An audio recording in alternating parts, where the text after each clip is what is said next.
मंडळी पहिली लवकरच आपल्याला एक सरप्राईज देणार आहे.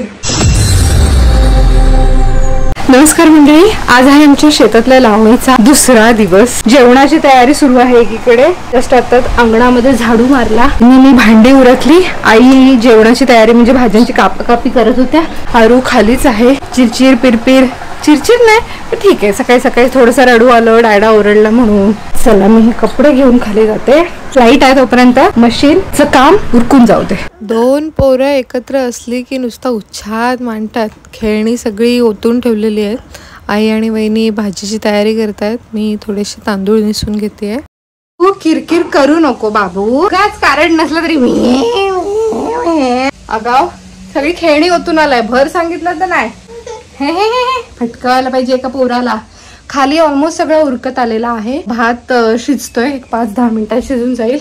मी ना जी सगळी अस्ताव्यस्त झाले ती सगळी रूम आवरून घेते बाई. कपड्यांच्या घड्याच मेन आहेत, भरपूर सारे कपड्यांचे घडे आहेत. कारण का 2-3 दिवस तर माझं आईच्या रिटायरमेंट पार्टीचं प्लॅनिंग आणि एक्झिक्युशन त्याच्यातच गेले. 2-3 काय जास्तच, ऑलमोस्ट आठवडा. मी योगा क्लासला पण नाही गेले एवढे दिवस. आज पण नाही जाऊ शकत कारण ताई नाही आहेत, अक्षता ताई. त्यांची तब्येत जरा बरी नाही आहे, त्याच्यामुळे त्या नाही. कुठे गेला हा? एवढूसा आहे ना, कुठल्या कोपऱ्यात लपते तू, दिसत पण नाही. वहिनी गेली आहे तशूला आणायला स्कूलमधून. तर तिला म्हटलं येताना स्वीट मार्ट मधून काजू कतली घेऊन ये. तिथे गेल्यावर QR कोड सेंड कर, मी पेमेंट करते. काजू कतली कोणासाठी? तर ह्या ज्या आमच्या काक्या आहेत, आपल्या शेतात लावणी करायला ज्या आलेल्या आहेत त्यांच्यासाठी. काल दुपारी जेव्हा लंच ब्रेक होता तेव्हाच आम्ही निघालो ना. शाळेत 2:30चं फंक्शन होतं आईच्या शाळेत रिटायरमेंटचं.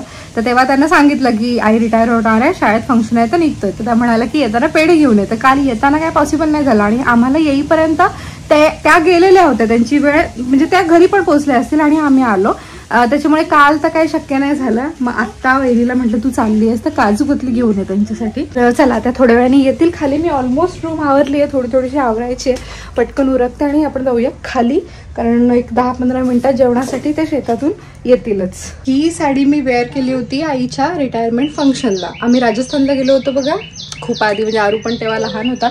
तर त्यावेळेला ही साडी मी तिथनं आणली होती. ती पहिल्यांदा रिटायरमेंट फंक्शनला नेसली. कधी नेसायची तर त्या दिवशी पहिल्यांदा नेसली. आणि पहिल्यांदाच मी माझ्या हाईटचा एक परकर घेऊ शकले. रॅदर हा पहिला परकर आहे जो मी माझ्यासाठी विकत घेतला. कारण आतापर्यंत मी जेवढे काही परकर वापरलेत ना ते माझ्या आईचे परकर आहेत. तिने एक बंच घेऊन ठेवला होता वेगळ्या वेगळ्या कलरचा. तर जेव्हा माझं लग्न झालं त्यावेळेला ती म्हणाली की माझ्याकडे एक ब्रँड न्यू अख्खा बंच आहे जो तिच्या काही कामाचा होणार नव्हता. त्याच्यामुळे ती म्हणाली की हा तू वापर. तर तिची हाईट माझ्यापेक्षा कमी आहे. काही अशा साड्या असतात ज्याच्यामध्ये एवढा परकर दिसून येत नाही. अशा वेळेला मी आईचेच परकर आतापर्यंत सगळे वापरलेले आहेत. बट ही व्हाईट साडी आहे, च्या आतमध्ये कदाचित परकर दिसला असता. सो मग मी छान व्हाईट परकर माझ्या लेन्सचा पहिल्यांदा खरेदी केला. अदरवाईज मी आईच्याच हाईटच्या परकरनी काम चालवत होते. आरू ना एवढा आगाऊ झाला आजकाल, तो व्हिडिओ कॉल जरी आला तरी पहिला कट करायला धावतो, किंवा मी असं रेकॉर्डिंग करत असेल तर पहिलं तो व्हिडिओ ऑफ करायला जाईल. आगाव कच्चा हसते एक पोगा कच्चा हसते.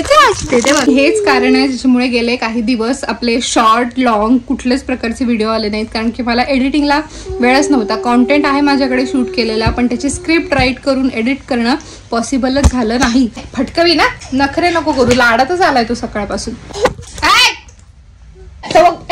घेऊन जायला ऐकत नाही अजिबात.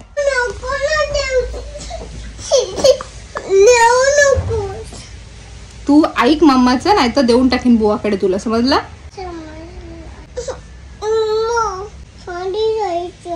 आज तरी हा बरा आहे. गेले 2-3 दिवस तापात होता. काय विचारू नका, म्हणजे माझी काय हालत झाली असेल. एकतर बिंग ओनली चाइल्ड, तर सगळं रिस्पॉन्सिबिलिटी स्वतःच्या खांद्यावर उचललेली.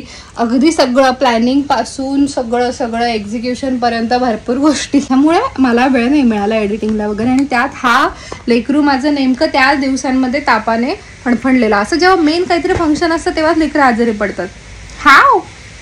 पण तेच ज्या आया ह्यातनं गेलेल्या आहेत त्या समजू शकतात. काहीतरी मेन इम्पॉर्टंट काहीतरी आहे आणि लेकरूची तब्येत बिघडते. आणि असं जेव्हा तब्येत बिघडते तेव्हा त्यांना जास्तच मम्मा हवी असते.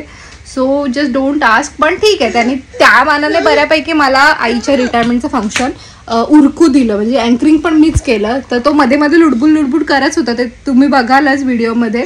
कुशल दादा आज हैदराबादला निघतील थोड्या वेळामध्ये. तर त्यांच्यासाठी सुरू आहे डब्बा.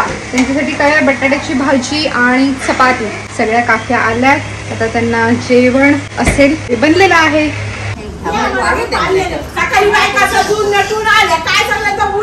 पण आता पण तुम्ही छानच दिसताय, एकदम फ्रेश. लोणचं शेतात पण मारते का फेरी? अजून हाय का उरकलं आपलं? पाणी सांडवलंय पोरांनी इथे. त्याला म्हटलं तूच गॅलरीतून ते घेऊन ये, फडकं घेऊन ये, पहिला घेऊन ये, पुस, नीट नीट पुसायचं. पाणी कुठे सांडवलंय? इकडे सांडवलंय, इथे पुस, नीट पुस, चल. हा पुस, चल पुस.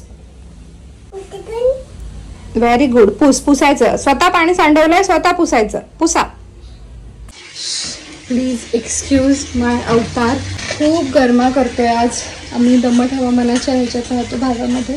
आज खूप जास्त गरमा करतोय. आज पावसाने उसंत दिलेली आहे, एकदम ऊन पण नाहीये आणि धो पाऊस पण नाहीये. झाडाचं पान हलत नाहीये, त्याच्यामुळे असं गरमी होतीये भरपूर.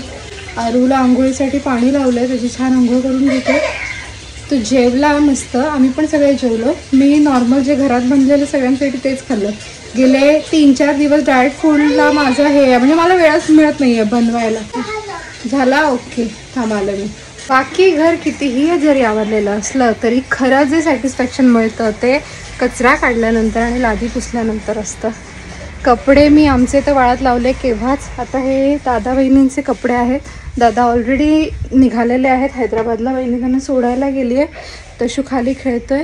हे कपडे वाळत लावून टाक. आय कॅन अंडरस्टँड की मला ह्या अशा अवतारात बघायला, अशा गावठळ गावठी किंवा हे असं कामवाल्या बाईसारख्या अवतारात बघायला तुम्हाला नसेल आवडत, म्हणजे तेवढं फ्रेश वाटत नसेल व्हिडिओ बघताना, मला मान्य आहे.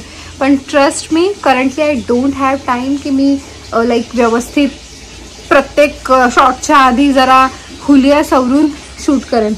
आता हे आरू लहान आहे आणि आज ताईंची पण सुट्टी आहे आणि एवढ्या 2-3 दिवसांची जी सगळी कामं होती, सगळा पसारा पडला होता, सगळे कपडे जिकडे तिकडे, ते आज सगळे नीट केले. ते जर नसतं केलं ना तर इथे, म्हणजे इथे शांतता मिळालीच नसती मला. भलेही मी वरून व्यवस्थित दिसले असते, पण आता मी वरून घाण दिसते अशा माझा अवतार झाला आहे. पण माझी रूम बरी आहे, माझं मन जरा शांत झालं आहे की सगळं ठेवलं आहे जितकं शक्य झालं तितकं. त्याच्यात लेकरं असतातच, जे आपण नीट लावलं आहे ते परत अस्ताव्यस्त करायला. तर ते सगळं सहन केल्यानंतर आत्ताचा हा अवतार आणि ही रूम जरा बरी दिसते. नाव एम आय लुकिंग बेटर? अरे बाबू असं कशा तू धडपडतो? ये इकडे, चल, ये ये, चल चल वरती, चल चल. आता त्याला झोपवते, आंघोळ झाली त्याची. चल तिकडे हो.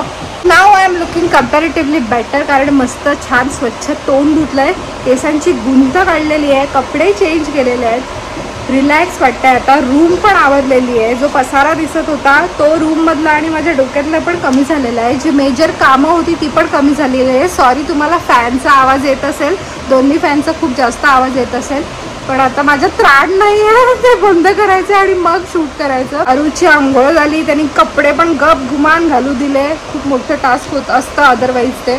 त्याला छान झोपवते, सगळा काळोख करून मस्त, आणि मग थोडीशी कामं आहेत ती उरकून घेईन. व्हिडिओच्या सुरुवातीला मंडळी तुम्ही ऐकलं, आम्ही म्हणालो तेजवाईने आपल्याला एक सरप्राईज देणार आहे. तर येस, ही गोष्ट खरी आहे, पण ते सरप्राईज काय असणार आहे? She is not pregnant. Good न्यूजवाला सरप्राईज नाही आहे. एक छान ती स्वतःचं काहीतरी सुरू करते आहे, तिचं स्वतःचा बिझनेस सुरू करते आणि त्याच्यासाठी तिची धावपळ सुरू आहे. तो काय बिझनेस असणार आहे आणि ते काम कुठपर्यंत आलं आहे हे सगळं हळूहळू येणाऱ्या ब्लॉग्समध्ये तुमच्यापर्यंत आम्ही शेअर करू. अजून सगळं काम झालेलं नाही आहे, त्याच्यामुळे आम्ही थोडंसं सिक्रेट ठेवतो आहे. एकदा का काम पूर्णत्वास येऊ लागलं बऱ्यापैकी 70-80% की आम्ही नक्कीच तुमच्यासोबत सगळं शेअर करू. तर येस, सरप्राईज हे आहे की ती स्वतःचं काहीतरी सुरू करते आहे, त्या दृष्टिकोनातून ती पाऊल उचलते आहे. तर ही खूप छान गोष्ट आहे. तुमचा सगळ्यांचा सपोर्ट असू द्या. Please stay tuned with us. आपल्या चॅनलला सबस्क्राईब करून ठेवा. हळूहळू मिनी ब्लॉगच्या माध्यमातून, लॉंग व्हिडिओच्या माध्यमातून लवकरच तुमच्यापर्यंत आम्ही आणखी गोष्टी रिव्हील करू. कारण आता ओपनिंगसाठी पण जास्त दिवस नाही वाट बघायला लागणार आहे, त्यामुळे तुमच्यापर्यंत सगळं पोहोचणारच आहे लवकरात लवकर की वहिनी नेमकं काय सुरू करते. आईच्या रिटायरमेंट फंक्शनचा ब्लॉग पण लवकर येईल. वेगळ्या वेगळ्या कॅमेऱ्यामध्ये शूट झाला आहे, त्याच्यामुळे ते एकत्र करून एडिटिंग करून तुमच्यापर्यंत यायला जरासा वेळ लागतोय. 30 जूनला आई रिटायर झाली ऑफिशियली, शाळेवर शिक्षिका होती ती. आणि 29 तारखेला आपण तिच्यासाठी छोटंसं फंक्शन अरेंज केलं होतं. तर या दोन्ही दिवसांचे ब्लॉग हळूहळू तुमच्यासमोर येतीलच. पुन्हा भेटू लवकर. श्री स्वामी समर्थ. अवधूत चिंतन. श्री गुरुदेव दत्त.